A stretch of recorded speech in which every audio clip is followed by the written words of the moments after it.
नमस्कार students, G9 classes के YouTube channel पर आपका हार्दिक स्वागत है। इंग्लिश ग्रामर की जो कक्षाएं चल रही थी, साथ साथ में इस चैनल पर आपको संस्कृत व्याकरण है उसकी भी क्लासेज आपको उपलब्ध कराई जा रही हैं। तो देखिए, उसी सीरीज में हम आज एक नया टॉपिक स्टार्ट करने जा रहे हैं। एक टॉपिक हमने स्टार्ट कर रखा टेंस का, उसकी भी प्लेलिस्ट है, उसकी लिंक आपको डिस्क्रिप्शन में मिल जाएगी, वहाँ से आप टेंसेस के वीडियोस भी देख सकते हैं। आज जो टॉपिक हम शुरू करने जा रहे हैं वो है वॉइस। देखिए, ये टॉपिक इतना इम्पोर्टेंट है कि जो बोर्ड की कक्षाएं हैं, 10th क्लास की बात करें तो वहाँ पर भी इससे संबंधित क्वेश्चन पूछे जाते हैं, या फिर अन्य जो कंपटीशन एग्जाम है वहाँ पर भी इसके बारे में क्वेश्चन से पूछे जाते रहे हैं। तो देखिए, आज हम वॉइस को शुरुआत से पढ़ेंगे। क्या वॉइस है, वो क्या होती है, इसके जो टाइप्स होते हैं वो कितने होते हैं, किस प्रकार से उनको बांटा गया है। तो देखिए, शुरू करते हैं हम वॉइस। तो सबसे पहले हम ये जानेंगे कि वॉइस होता क्या है। देखिए, साधारण सी भाषा में बात करें तो वॉइस का अर्थ होता है आवाज़, ठीक है। या हम इसको हिंदी लैंग्वेज इसका अर्थ देखें तो वॉइस को हम बोलते हैं वाच्य, यानी बोलने के प्रकार। तो वॉइस होती क्या है, वॉइस की डेफिनेशन क्या होती है। देखिए, सेंटेंस दिया गया, उसमें हमें पता लगाना है कि ये वाक्य वॉइस के कौन से प्रकार का है। देखिए, वॉइस किसे कहते हैं, वर्ब के उस रूप को हम वॉइस बोल सकते हैं जिसमें हमें पता चले कि इसमें सब्जेक्ट काम कर रहा है या फिर सब्जेक्ट गौण है। या बात करें दूसरी प्रकार से तो उसमें जो वॉइस का दूसरा टाइप है उसमें बात करेंगे हम पैसिव वॉइस। तो पैसिव वॉइस का जो सेंटेंस होता है उसमें सब्जेक्ट गौण नहीं होता है, जबकि उसके काम को इम्पोर्टेंस दी जाती है। या हम बात करें कि पैसिव वॉइस के सेंटेंस में जो ऑब्जेक्ट होता है, उसका कर्म होता है या जो काम होता है वो इम्पोर्टेंट होता है। तो देखिए, इसकी डेफिनेशन को हम लिखते हैं कि वर्ब के उस रूप को हम वॉइस कहते हैं जिसमें यह स्पष्ट हो कि हमें कोई सेंटेंस दिया हुआ है, उस वाक्य में सब्जेक्ट काम कर रहा है या सब्जेक्ट गौण है। जैसे कि एक एग्जांपल देखेंगे कि राम राइट्स ए लेटर, ये वाक्य मान लो है एक्टिव वॉइस का, और इसको जैसे नियमों के अनुसार चेंज करेंगे तो ये बनेगा a letter is written by Ram. ये वाक्य बन गया मान लो पैसिव वॉइस का। एक बार डेफिनेशन समझते हैं एक बार। तो देखिए, यदि वाक्य में सब्जेक्ट काम कर रहा है या सब्जेक्ट गौण है। देखिए, यहाँ पर हमें पता चल रहा है, इसकी जो हिंदी ट्रांसलेशन वो होगी राम एक पत्र लिखता है। तो यहाँ पर हमें पता चल रहा है कि इस वाक्य में लिखने का जो काम है, पत्र लिखने का, वो काम कर रहा कौन, राम। तो हमें साफ साफ पता चल रहा है कि इस वाक्य में सब्जेक्ट गौण है, यानी मैन है, मुख्य है, प्रधान है, हमें पता चल रहा है डायरेक्ट रूप से।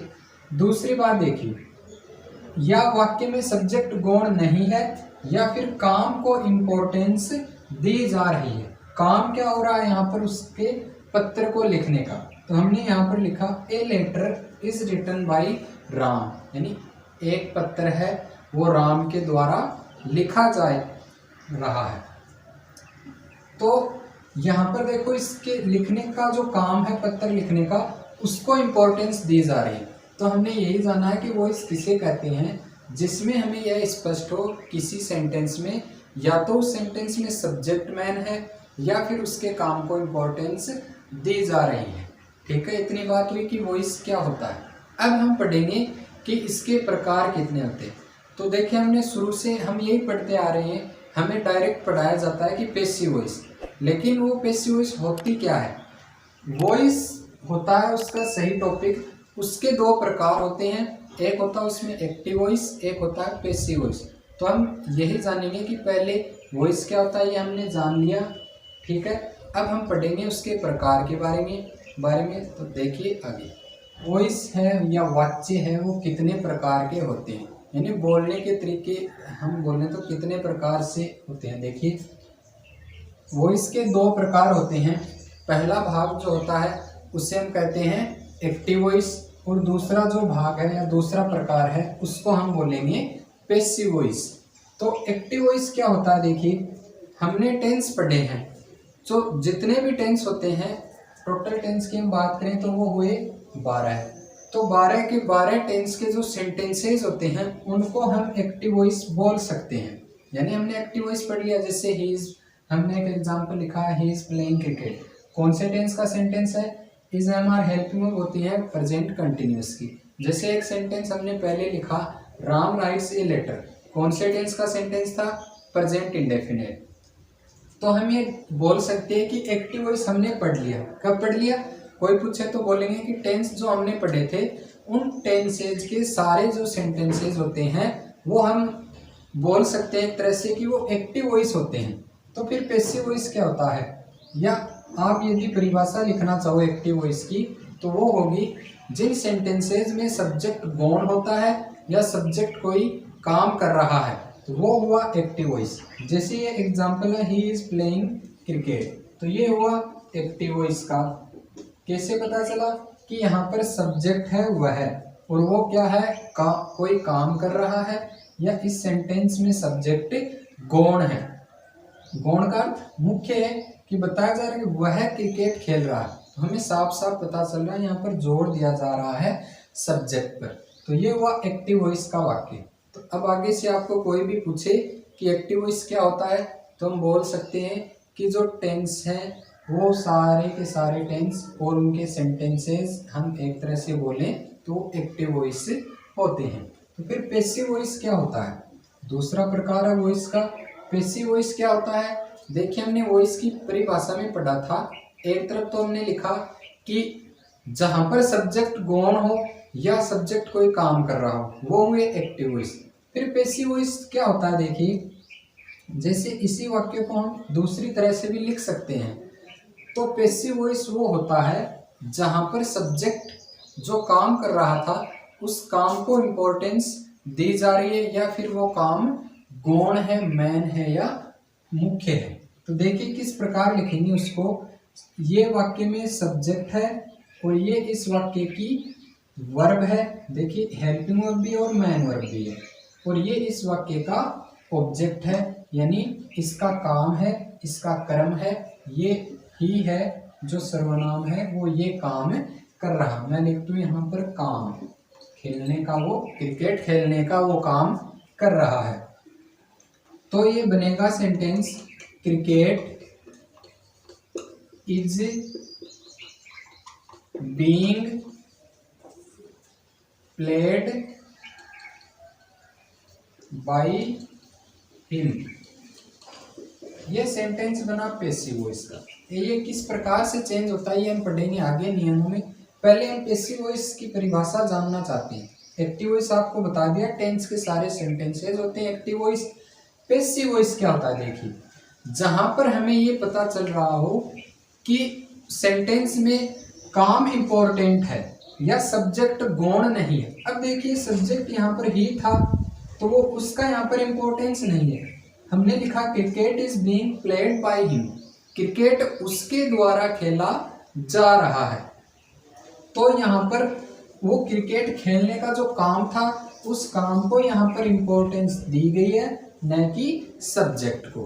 क्लियर है, हमने ये पढ़ा कि वॉइस ये होती है जहां पर हमें पता चले कि सब्जेक्ट इंपॉर्टेंट है या उसका काम।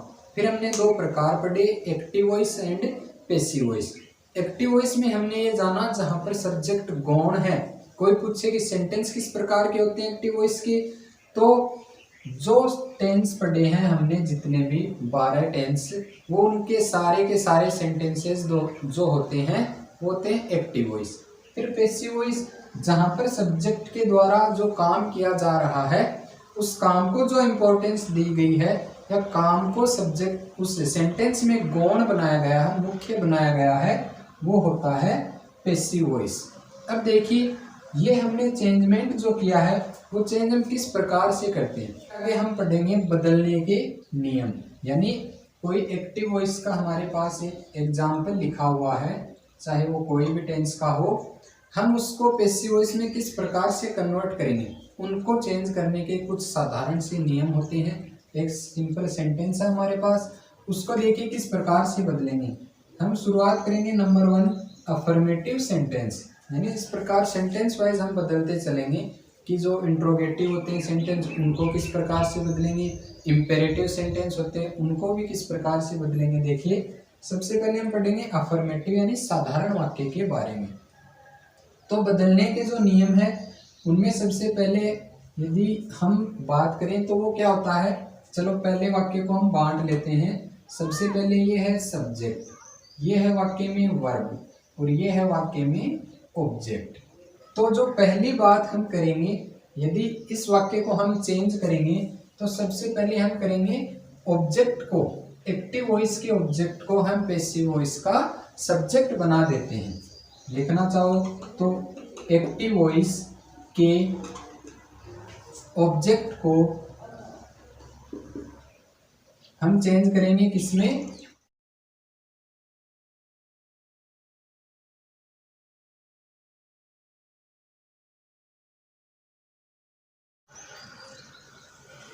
इस प्रकार से। देखिए एक्टिव वॉइस के ऑब्जेक्ट को हम पैसिव वॉइस का सब्जेक्ट बना देंगे।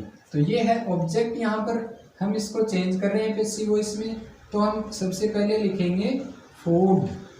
अब देखिए आगे हम क्या करेंगे, नंबर 2 बात वो क्या होगी कि अब हमें सब्जेक्ट के तुरंत बाद में, या तो देखिए इस सेंटेंस में भी हमने सब्जेक्ट के बाद में वर्ब लिए, चाहे वो हेल्पिंग वर्ब हो या मैन वर्ब हो, तो इसके बाद में भी हम या तो हेल्पिंग वर्ब लगाएंगे या मैन वर्ब लगाएंगे। वो रूल्स टेंस के चेंज करने का वो हम आगे पढ़ेंगे। तो इसके बाद में देखिए क्या लिखेंगे, हेल्पिंग वर्ब के साथ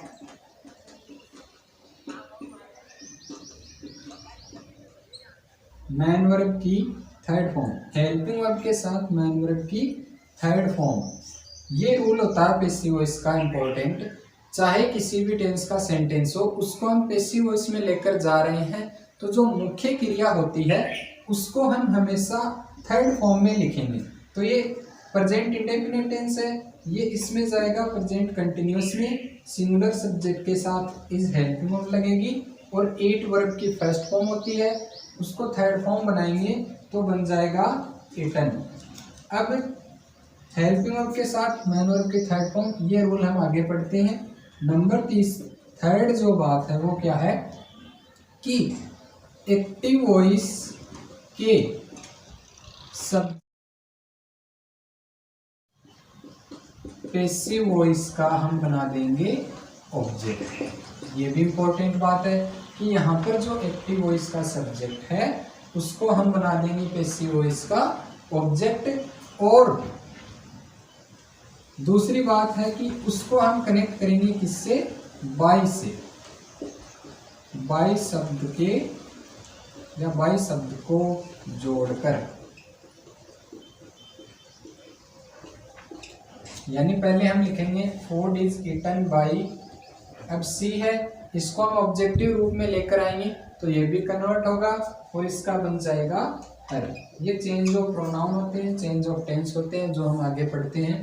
पहले हम छोटी सी जो बात है वो जान लें कि यदि कोई सेंटेंस लिखा हुआ है एक्टिव वॉइस का तो पैसिव वॉइस में लेकर जा रहे हैं। सबसे पहले हम एक्टिव वॉइस के ऑब्जेक्ट को पैसिव वॉइस का सब्जेक्ट बना देंगे, फिर हेल्पिंग वर्ब ये है ही और मैन वर्ब की थर्ड फॉर्म काम में लेंगे। हेल्पिंग वर्ब के साथ मैन वर्ब की थर्ड फॉर्म काम में लेंगे। एक्टिव वॉइस के सब्जेक्ट को हम पैसिव वॉइस का ऑब्जेक्ट बना देते हैं, किसके साथ, बाय शब्द के साथ जोड़कर। ये बाय यहाँ पर कनेक्टिव के रूप में काम में लिया है। तो ये एक साधारण सा वाक्य था जिसको हमने पैसिव वॉइस में चेंज किया।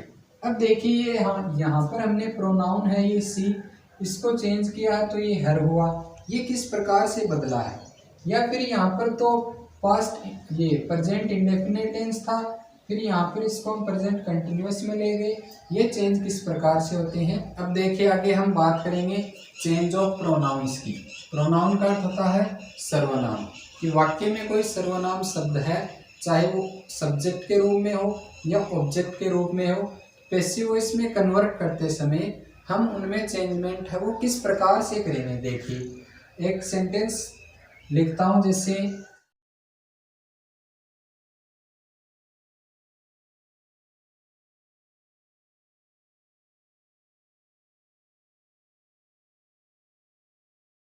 ये एक सेंटेंस लिखा हमने, यहाँ पर सर्वनाम है ही, चाहे वो फर्स्ट हो सेकंड हो थर्ड हो, हमें पता है कि ये सर्वनाम है। तो देखिए यदि हम बात करें, ये देखिए इनको इस प्रकार से बांट लेते हैं। सबसे पहले फर्स्ट पर्सन प्रोनाउन, हिंदी में भी आपने पढ़े हैं कि जो व्यक्तिवाचक सर्वनाम होते हैं वो 3 प्रकार के होते हैं, उत्तम पुरुष, मध्यम पुरुष हो।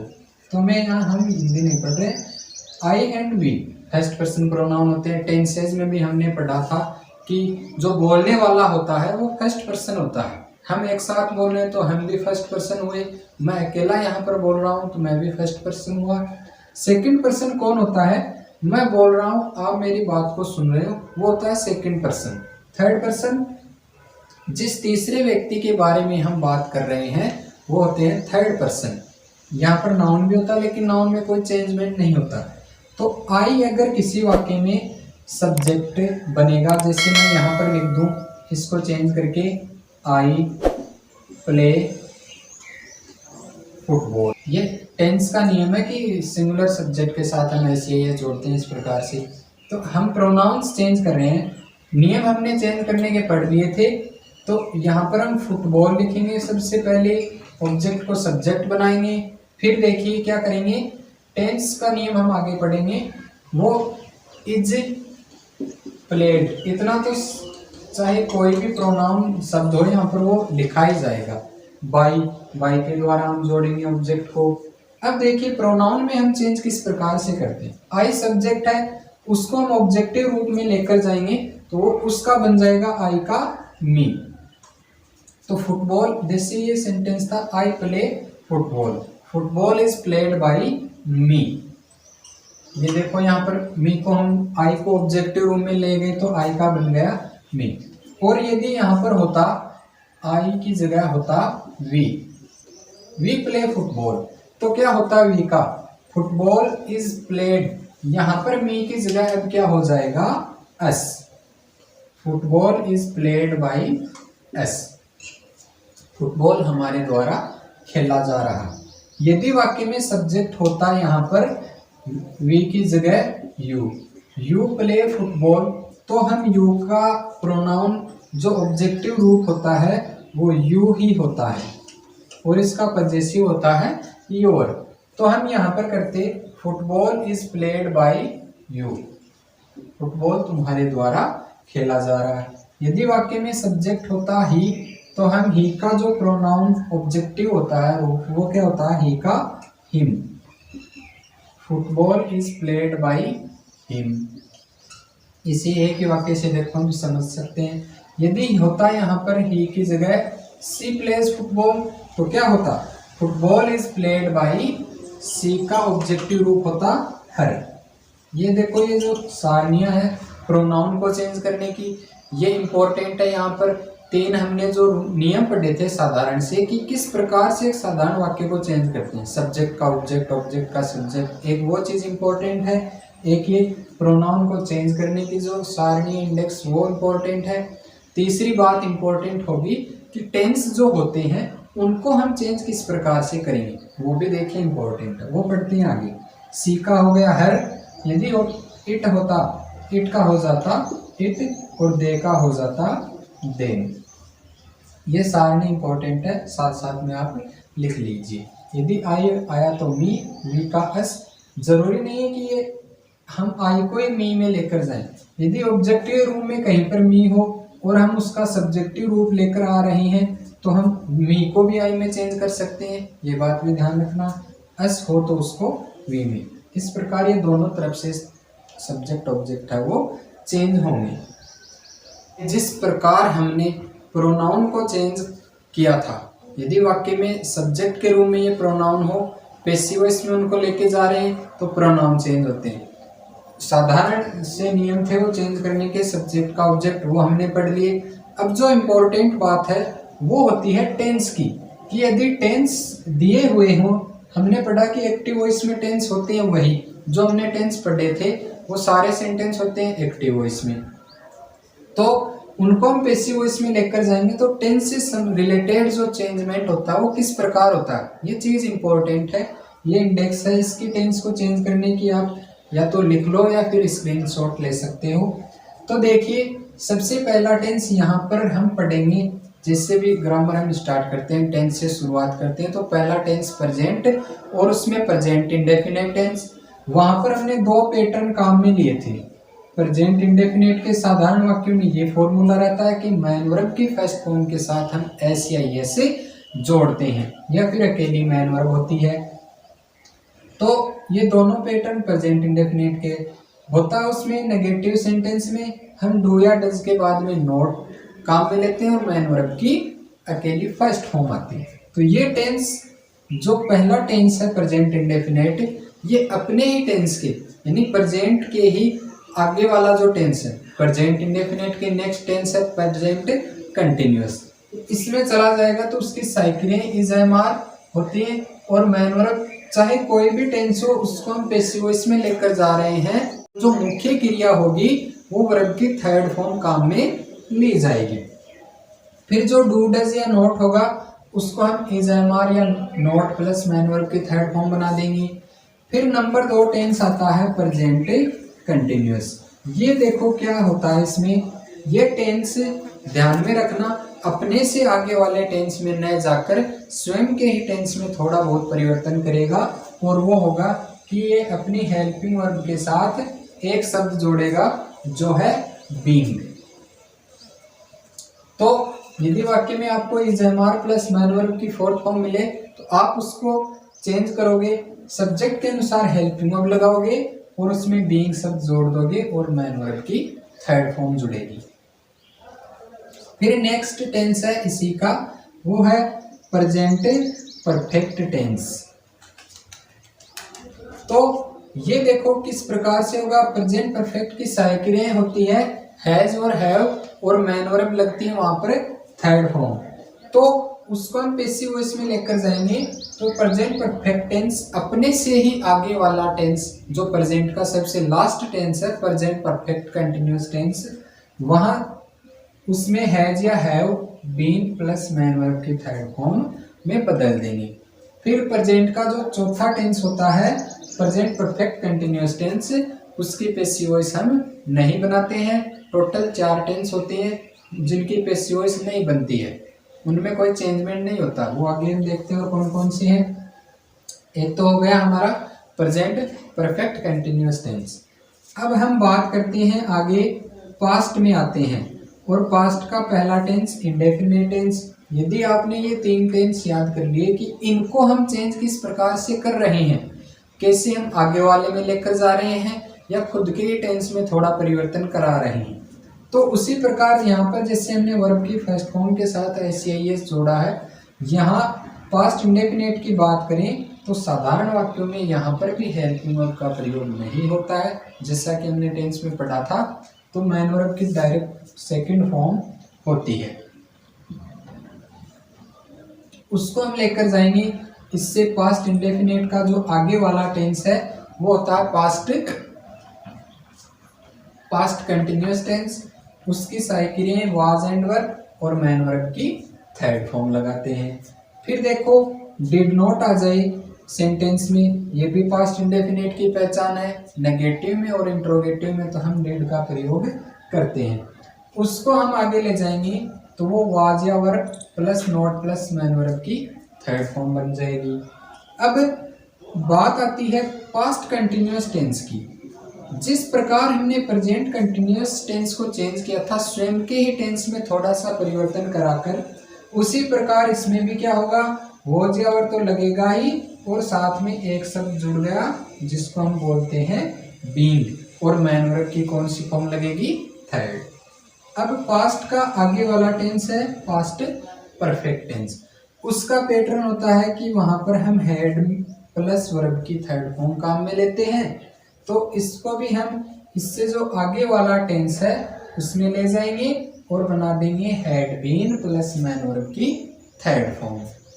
फिर जिस प्रकार प्रेजेंट का भी जो फोर्थ टेंस था वो चेंज नहीं हुआ, उसी प्रकार पास्ट का भी फोर्थ टेंस जो पास्ट परफेक्ट कंटिन्यूअस टेंस होता है वो चेंज नहीं होगा।